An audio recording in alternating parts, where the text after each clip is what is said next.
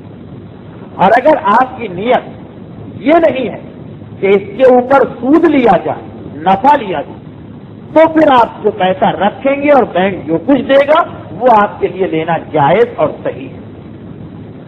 اچھا، اب یہ مسئلہ کہ نیت کسے کہتے ہیں؟ ایک آدمی خود کیسے فیصلہ کرے میری نیت کیا ہے؟ بعض اوقات آدمی خود بھی فضل ہوتا ہے، بعض اوقات خود بھی ڈبل مائنڈیڈ ہوتا ہے، یا اس کے ذہن میں واضح نہیں ہوتا کہ میری نیت کیا ہے. خاص طور پر وہ لوگ جو ذرا کچھ دیندار ہیں، ان کے ذہن میں آ سکتا ہے کہ پتہ نہیں ہماری نیت کیا ہے. تو نیت کو کیسے پہچانیں گے کہ نیت آپ کی کیا ہے؟ نیت کے پہچان کا بس ایک معیار ہے، وہ یہ کہ اگر آپ کے دل میں یہ ارادہ ہے کہ بینک نے اگر نہیں دیا تو میں مطالبہ نہیں کروں گا کہ اتنا بنتا ہے مجھے تو، چاہے آپ کو معلوم ہو کہ بینک کا اپنا حساب کتاب ہے، کمپیوٹر لگا ہوا ہے، سب کچھ، مگر آپ کے پاس یہ ارادہ ہو کہ اگر بینک نے نہیں دیا تو میں مطالبہ نہیں کروں گا.